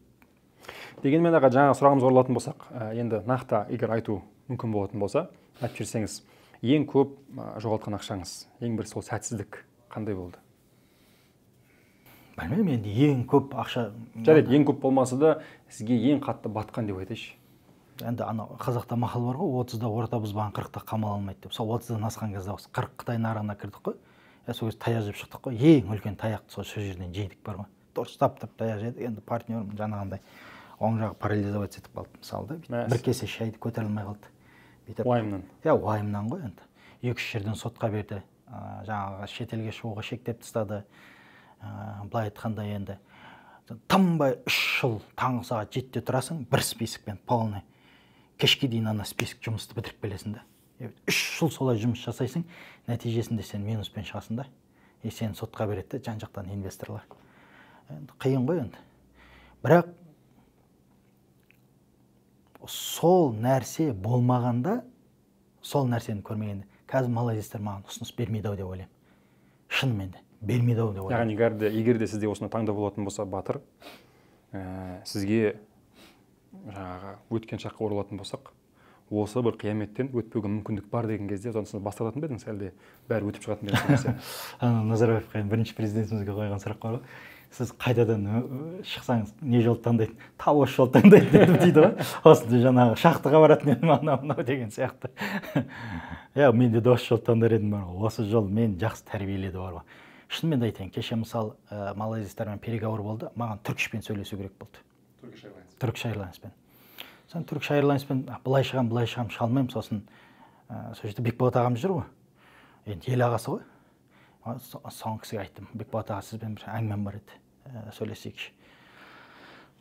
Сөйттім да, о кісіге айттым, осылай Түркішке мен хат жазып берейін. Сіз Ердоғанның баласы Билалмен жақсысыз ғой. Беріңізші дедім, Түркішке ұстатыңызшы осы хатымды. Өйткені малайздардан ұсыныс түсіп жатыр. Мен уже үлкен тіршілікке кіріп кеттім. Соны Бекболат аға айтады, сен мынандай үлкен тіршіліктерді қайдан жүрсің? Сен ана малайздармен қайдан доссың дейді. Мен айтамын, жоқ. Бекболат аға, бізде ештеме жоқ. Ішімде ештеме жоқ. Шынымды айтайын, өмірімде бірінші рет ондай үлкен тіршілік істеп жатырмын. Бірақ мен Қытайдан Алла тағала дайындап алып келді дедім осы тіршілікке. Осындай үлкен нәрсеге Алла тағала дайындап алып келді мен. Сол кезде дайындамағанда мен бұл аманатты бермейтін еді Алла тағала дедім. Сосын айттым. Екінші 2015-те анам қайтыс болған дедім. Қайтыс болайын деп жатқан кезде анам дұға тілеп кетті дедім. Сол анамның дұғасынан кейін құс құсап ұштым ғой. Шынымен де мынаны ұстайсың ғой бүйтіп. Уже бір пайда келіп тұрады да Алла тағала. Любой жерге барасың, сөйлесесің, мына кісімен сенің араңда айырмашылық такой степенде үлкен, аузың жауып отырасың ғой. Аузыңды ашсаң кім екенін көріп қояды да. Сондай кәсіпкерлердің арасында жүремін, мысалы Түркияда да, Малайзияда, мына партнерларымыз да 1920 құрал. Бұның бәрі ананың дұғасы да, біріншіден. Екіншіден Алла тағаланың дайындап алып келген мәселесі да. Сен Бекболат аға айтады ғой, мынау Turkish Airlines дейді, Ердоғанды менсінбейді дейді. Түркияда мықты бизнесмендер бар дейді. Шынымен дейді. Ол сен сөйлесе алмайсың дейді. Ол мәселеге Бекболат аға арқылы барғанымыз, ана жер сілкінісі болды ғой. Сол кезде киіз үй алдырдық қой, бізді сияқты жүріп, жаңағы еркінділердің қатарында жүріп, көмектесіп. Сол кезде де бізге Қазақстаннан самолет апармай қойды киіз үйді. Сол кезде Бекболат аға шешіп берген. Жаңағы Билалға айтты, Ердоғанның баласы барды да Түркіш тасып берді ғой. Біз қалаған қаламызға әкеп берді да. Нені жаңағы. Сондықтан сол жерден көріп алғанбыз ғой, оппаға сөз етеді екен нәрсің деп. Сондай бір үлкен уже көрініп тұр ғой масштаб, жұмыстың масштабы қандай екенін көрініп тұр да. Бұдан да басқа үлкен заттармен переговор жүргізіп жатырмын да қазір. Соның бәрін ойлаймын да. Осы Қытайдың ішіне кіріп таяқ жемегенде 30-да сол ордан болды деп ойлаймын. 30-да орда бұзбаған, 40-та қамал алмайды деп, мынау мен 40-та қамал алмау деп ойлаймын да. Осы үлкен тіршілік. Сондықтан ол кеткен нәрсе өкінбеу керек та. Оның сабағы өте көп. Ризық қолда. Конечно, мысалы. Тәжірибеде ризық қой. Мысалы енді Ухуд пайғамбарымыздың заманында енді Ухуд деген не болды ғой, мысалы соғыс болды да. Сол жерде мысалы мұсылмандар жеңіліп қалды да. Былай қарасаң жеңіліп қалды. 70 ғұлама сахаба қайтыс болады. Пайғамбарымыздың сүйікті көкесі кім қайтыс болады? Хамза қайтыс болады. Пайғамбарымыздың қылышпен жыртып тастайды бетін, тісін сындырып тастайды. Анда қазып қойған шұңқырдың ішіне түсіп кетеді да. Пайғамбар өлді дегенде де әңгімелер шығады мысалы. Қатты ауыр тиеді да. Бірақ дейді да, осы Ухуд соғысында алынған сабақ дейді да, бүкіл сахабалардың, табиғуннан кейінгі адамдардың осы жерде жеңілісте себеп болған мұсылмандардың көрсеткен әлсіздігін қайталамауға алып келді дейді. Бүкіл өмір оқи сабақ болып кетті да. Осы жерде алған сабақты бәрі қолданғанда, содан бірталай мұсылмандардың бұзылып кететін жерінен алып шыққанда осы. Яғни ол жерде негізі сабақ пайғамбардың сөзіне аттап кетпеу керек қой. Пайғамбардың сөзін жерге тастамау керек деген негізгі сабақ қой жерде. Бір-бірімен ауызбіршілік болмады. Екіншіден, анау трофейны жерге қашып дүниеге жақсы қалап қалу. Осы екі нәрсе ғой. Басты нәрсе осы екі нәрсе. Осы екі нәрседен аулақ болған кезде көп жаңағы былай айтқанда бүліктен аман шықты да. Сахабалардың қанымен берілген сабақ қой. Атак енді үлкен ақша жоғалтқан жоқпыз ғой. Марлон аға сияқты үлкен ақша жоғалтқан жоқпыз. Бірақ енді еңбек жоғалттық үлкен, бірақ ол еңбектің жоғалттым деп ойламаймын. Атак енді Алла тағала жоғалтпасын, бірақ Марлон аға жеткен нәрсеге алдымызда жетеміз ау деген үлкен ниет. Асып кетеміз иншалла. Ол кісі соған тілектес деп ойлаймын. Әрине. Қуанады ғой. Біз де қуанатын едік қой. Бәрекелді аға. Ендеше аға, сол ең үлкен шығын деп айттық. Ендеше сіздің өміріңізде болған ең үлкен табыс дейміз ба, немесе жалпы ең алғашқы үлкен ақша сізге қалай келді кәсіпкер ретінде? Қысқаша айтып кетсеңіз жалпы. Енді келеді деп ойлаймын. Үлкен табыс енді келеді. Жалпы қарапайым ауылдан келген батыр бар. Менің ойымдағы үлкен табыс енді келеді, Алла бұйырса. Енді дегенмен жалпы сол біздің қоғамдағы есеппен алатын болсақ. Енді сабақ болу үшін бір оқиғаны айтайын. Жаңа анашым қайтыс болды дедім. Анашым қайтыс болардың алдында 1,5 жыл ауырды. 1,5 жыл ауырған кезде, енді ол кезде есеп жоқ қой. Ешқандай есепке қарамайсың, жыл соңында ревизия жасайсың да. актив пассивті санап аласың, дебитор кредиторын санап аласың да, оппа мынандай түсті деп жыл соңында біле саласың да қанша түскен. Жыл бойы білмейсің, есеп жоқ, дұрыс емес есеп, қисық. Анашым ауырып жатқан кезде осылай қасына бүйтіп ашамын да кешке жақын бүйтіп ақшаны алып кетемін. Өйткені емдеу керек. Ең қымбат жерлерге апарамын емдетуге. Ең қымбат нәрселерді аламын. Жүгіріп 1,5 жыл. 1 жыл емдеттім дейінші. Жұмыстағылардың настроениесі түсіп кеткен ғой. Бүйтіп алып кете бересің. Тауар алайын деп жатқан ақшаны бүйтіп алып кетесің ғой. Бүйтіп алып кетесің ше. Жыл соңында ревизия жасаймыз ғой. Бәленбай миллион плюста тұр ғой. Сол жылы. Мен ойладым, мен мына жылы банкроттым деп ойладым. Шынымды айтайын. Мен күдігім болған жоқ банкрот екеніме. Алып кете бердім да. Жыл соңында есептейміз. Алдыңғы жыл болмаған плюс тұр ғой. Содан кейін түсімді, оппа, мынау дейтін анамның берекесі ғой деп. Сол сияқты, иншалла, қанша табыс келген, табыс енді келеді деген ниеттеміз, иншалла. Бірақ қалай табыс келеді дегенге осылай істесеңіздер келеді табыс. Кәдімгі өзім бойымнан өткізген нәрсем да. Мен де көбінесе не істейін деп келеді ғой. Айтшы осы 1, 2, 3, 4 осыны жасай, маған табыс келеді деген сияқты. Сіз болсаңыз негізгі принципті айттыңыз ғой, жаңағы садақа дедіңіз. Екінші мәселе мынау ата-ананың дұғасы, батасы. Батасына бұл. Енді қарашы, Тілеухан, мынаны қара. Бір кісі шаруасын қоршап алады пайғамбарымыз кезінде. Мына жерде бір жетім болады. Жетімнің бір тал фенигі мынаның шаруасына кетіп қалады да. Соны айтады пайғамбарымызға, феник талым кетіп қалды менікі. Мына шаруа мынанікі. Соны пайғамбарымыз келіп айтады да, бер дейді, тамам бермеймін дейді. Айтады, сен мынаны берсең, мен саған жәннатта осындай бақша бешет етемін дейді, уәде беремін дейді. Бермеймін дейді. Соны тыңдап тұрған бір сахаба болған. Ең бай сахаба, аты ұмытып қалды. Аты ұмытып қалды, Хубейм екен. Ең бай сахаба 600 тал болған. 600 феникі тал болған. Бір тал 18 жылдан кейін жеміс береді. Бірақ 70-80 жыл жеміс береді. Адам сияқты ғой феник тал деген. 600 тал болады, мен айтады, бір талын маған бер, мен саған алды. Сен білесің ғой мен атақты бай екенімді, феник көп адам екен. Арабияда сөйтіп есептелінеді феникпен. Мен саған 600 талымды беремін дейді. Анау айтады, давай дейді. Сөйтеді да анау үйіне барса, баласы феник жейін деп жатыр. Ей, таста дейді. Бұл біздің феник емес уже. Таста. Бұныңды мен беріп жібердім дейді. Бұны мен Алланың елшісімен, Алламен саудаға салдым дейді да бұны. Бұны жәннатта мен осындай бақшаға ауыстырып алдым. Әйелі сразу тастайды. Кеттік дейді.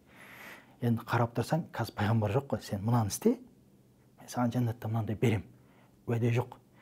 Бұл жерде не істейсің? Сен өзің Алламен уәделесесің да, Алла Тағала міне келіп тұр сене мынау.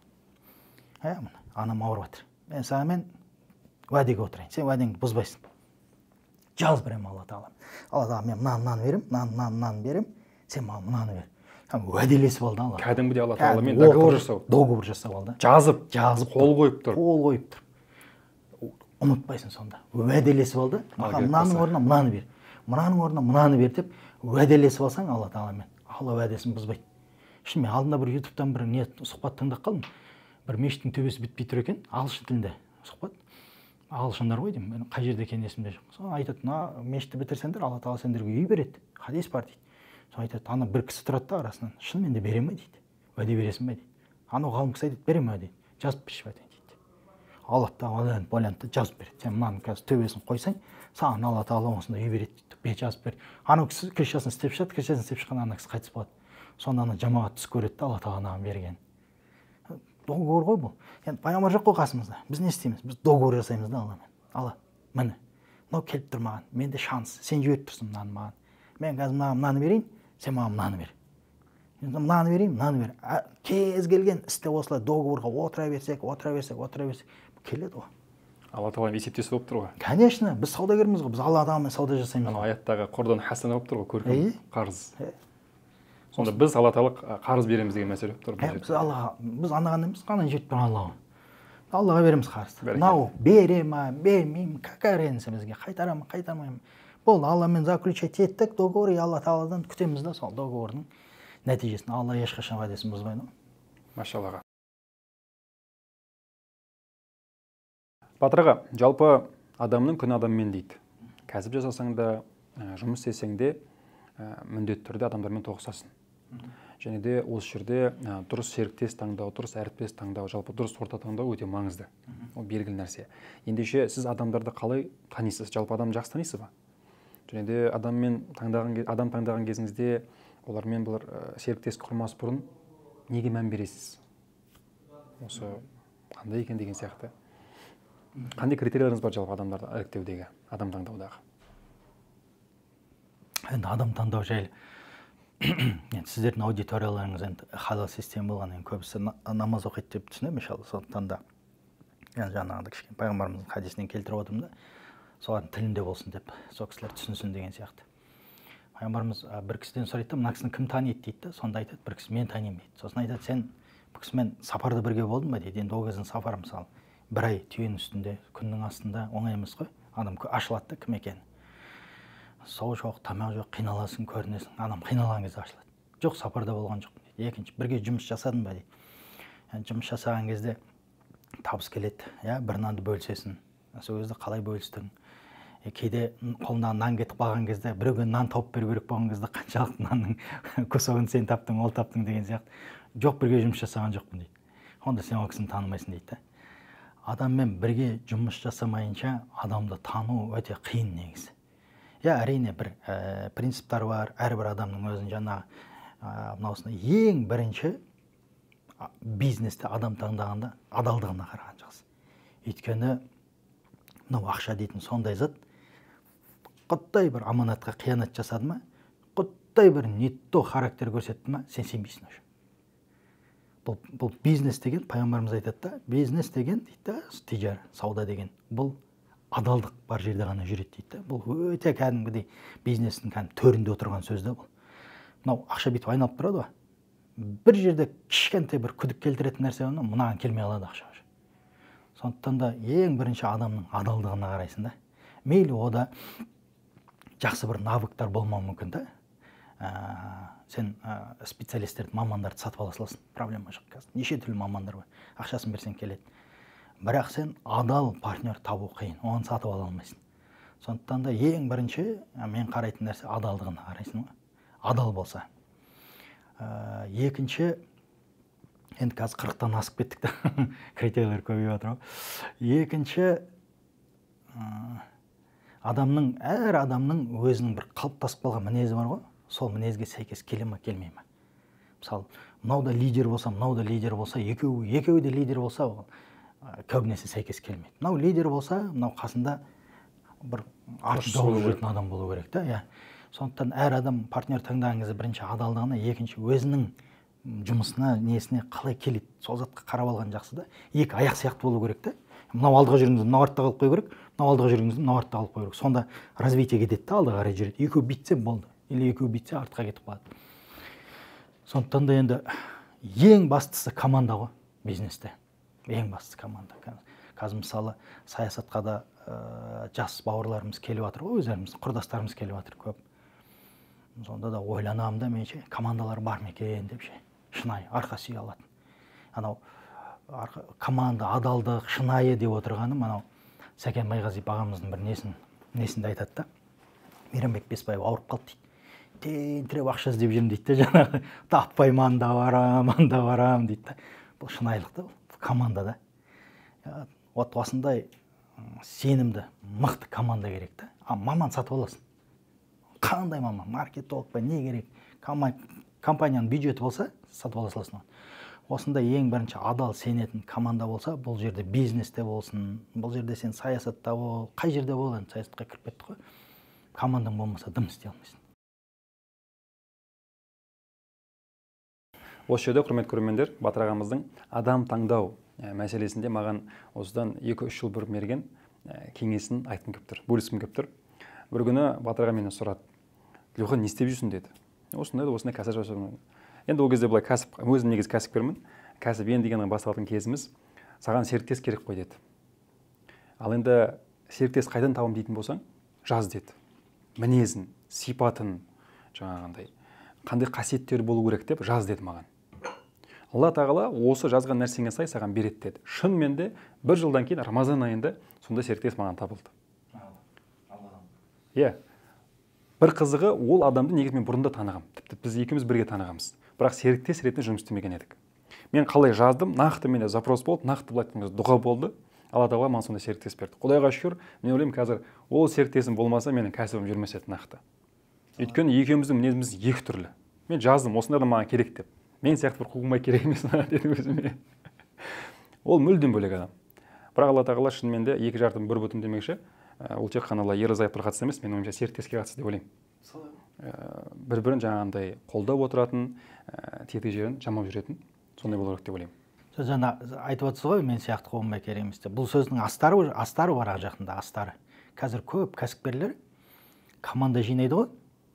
Сол кезде кілең өзіне ұқсайтын предпринимательдерді жинап алады да. Барлығының мышлениясы бірдей.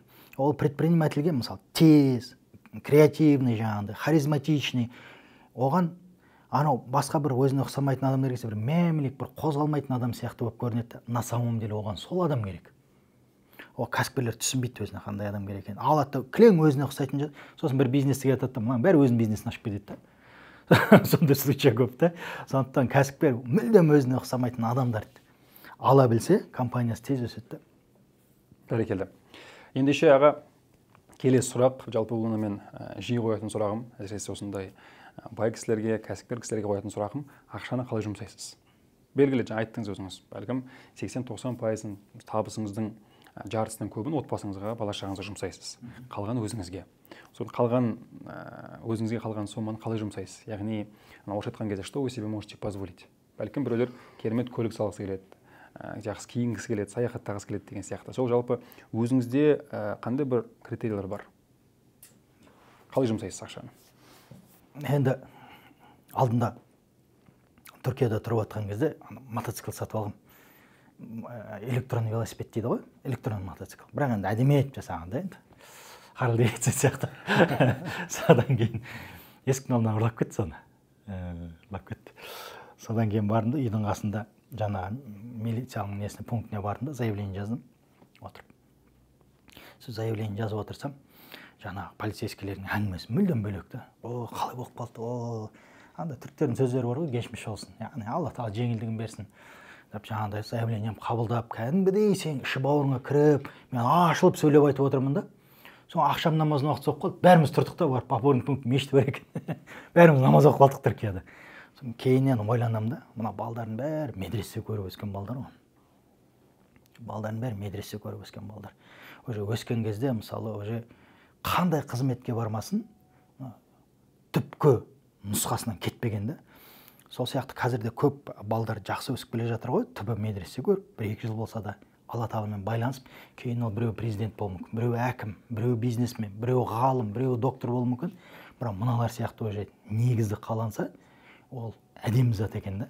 Сол сияқты біздің негізіміз медресе қалады ғой негізі. Медресе қалады, медреседе қалай зат қалады? Бізде түп тамырымызды бөлісу керек деп қалады да. Бұл зат кетпейді екен сенен.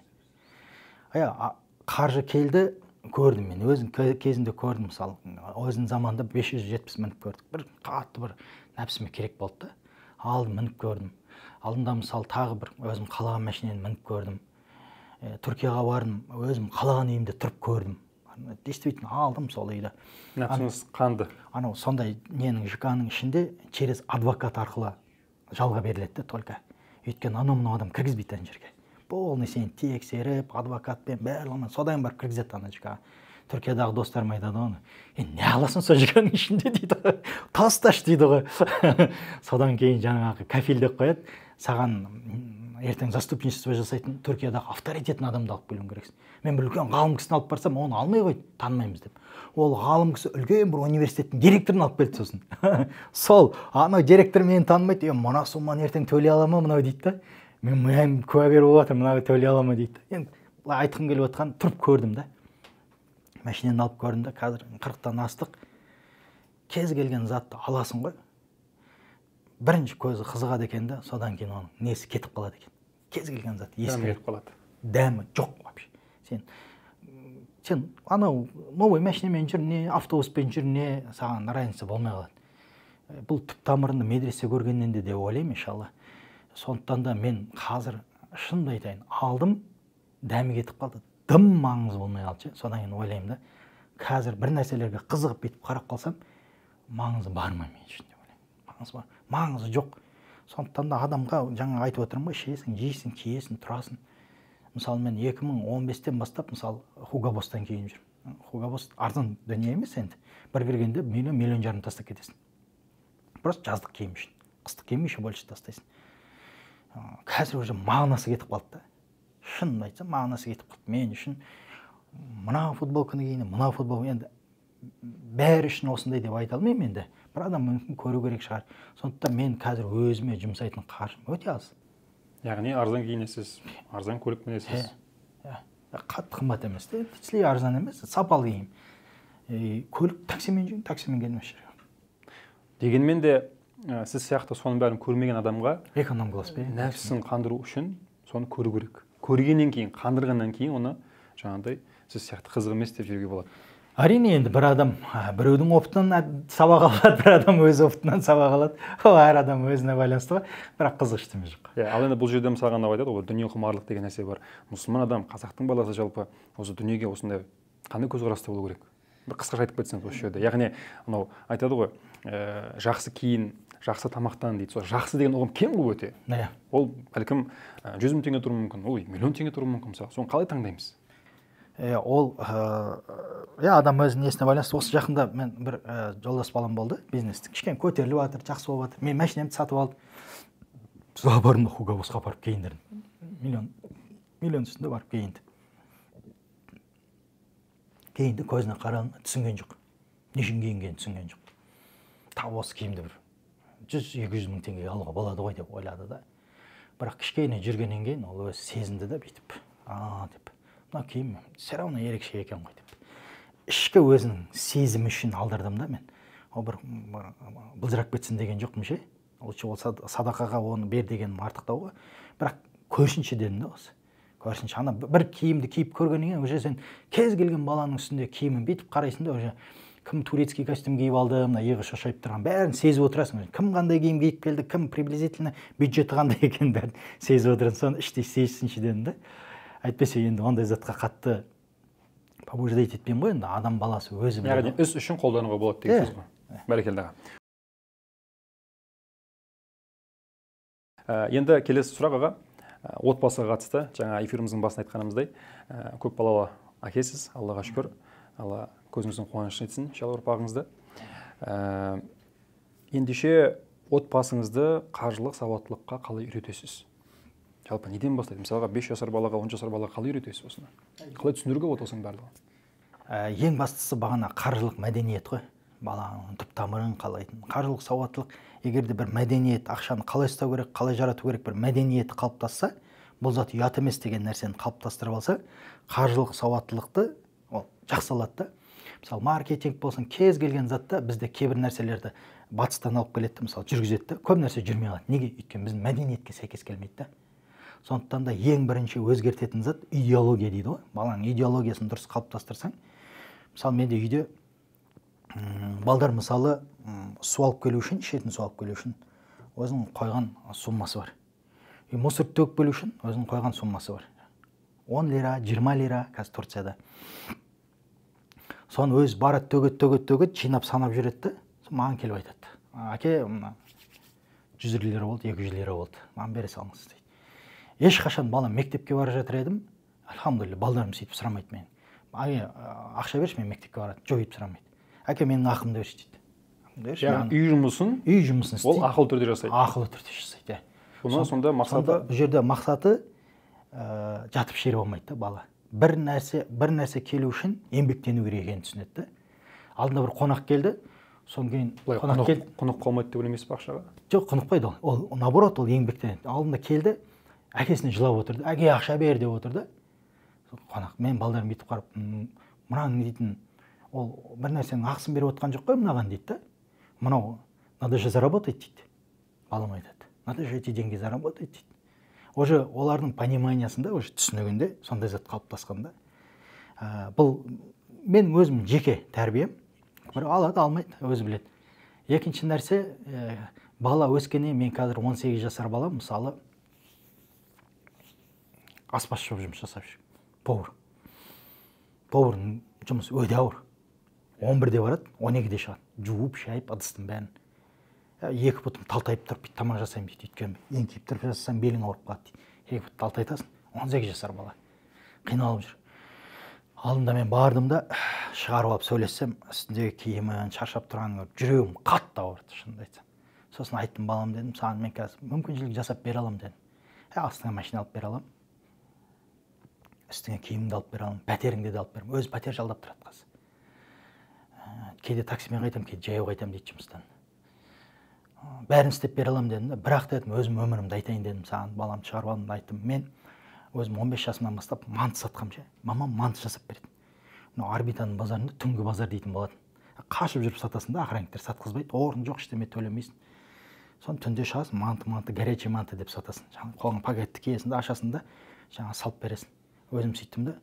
Сол кезде мен орбитаның 145-ші мектептің балдарымен жақсы араласқам. Қыздармен, балдармен кейде көріп қалам да, ұялғаннан анау бүйтіп манты салып алып келген тостақанның ішіне кіріп кетсе алдаймын ғой. Шынымен қатты ұялам. Мен горячий манты деп мазақтайтын сол балдар. Сол балдардың, әкем ерте қайтыс болды, анамыз екеуміз ақ. Сол балдардың әкесі машинасында алып беретін сол балдарға. Киінген киімдерін көріп, менің осындай әкем болса ғой деп ойлайтын бір. Шынында айтайын телефон, сол балдар қазір менен нанға ақша сұрайды. Личикмен жазады. Мен көп болды араласпай кеткен, бірақ Инстаграмнан тауып алған. Бәрінің жағдай жоқ. Соны айттым да балама. Балам, мен саған соның әкелері сияқты жағдай жасап бере аламын, бірақ сен кейін өсесің, инвалид болып қаласың. Сен қазір өзің қиналсаң, жылап жібердім ана. Қазақта бар ғой, аяғанды аяма деген. Сол сөз ұстап қалды да. Мен аяймын ба, значит аямауым керек. Анасы да жылайды. Бірақ бала қиналып, өзі нетіп жатыр да. Балаға осы затты қалыптастырса, иншалла. Бала анау бір ютубта бір видео жүр, ана бір көбелек бүйтіп шығып жатқан кезде бір ғалым кісі алады да, тырс дегізіп ашады да, көбелек шығарып жібереді да, қиналмасын. Ана көбелек бүйтіп қанатымен итеріп жарып шығады екен да, ана ашады. Ана көбелек өмір бақи мүгедек болып қалады да. Өйткені анау қанатымен итерген кезде оның күш пайда болады екен да. Өзі жарса, ол ұшып кетеді екен да. Анау үстінен жарып жіберді да, ана өмір бақи мүгедек қылып қойды да. Ана менің жаңа жолдас балдарым сөйтіп әке шешесі мүгедек қылып қойды да. Ол қалай ақша табу керек екенін білмейді. Мен соны балама айттым, мен сені қазір мүгедек қылып тастай аламын, жағдайыңды жасап бере аламын, бірақ ол сен үшін жақсы емес балам. Сен қазір өзің қанатыңды өзің жарып шықсаң, кейін иншалла маған рахмет айтасың. Қазір түсінбейсің балам. Енді ол кайфовый өмір сүріп қалған адам 11-де барады, түнгі сағат 12-де полын жуып, аяғын жуып шығады да жерден. Мен түсініп тұрмын да, приблизительно қалай қиналып жүргенше невозможно, бір көзінен көріп тұрмын ғой. Бірақ айттым, балам жыла. Өйткені өзі кішкентайынан повар болуға бейімді дейді да, анасынан да жақсы тамақ жасайды деген сияқты. Сосын бердік қой сол салаға. Рахмет сізге көп Алла разы болсын. Амин, баршамыздан. Өте терең, өте маңызды, мәнді сұхбат болды. Құрметті көрермендер, осымен біздің алғашқы подкастымыз тәмам. Өз пікірлеріңізді алдағы уақытта қандай қонақты тыңдағыларыңыз келеді, соны жазып жіберсеңіздер болады комментарийлерде. Өз пікірлеріңіз қалдырсаңыздар болады, және де алдағы уақытта қандай қонақты көргілеріңіз келеді, соны жазсаңыздар болады. Ал ендеше мен сіздермен қоштасамын. Келесі подкастымызда көріскенше сау саламатта болыңыздар. Ассаламу алейкум.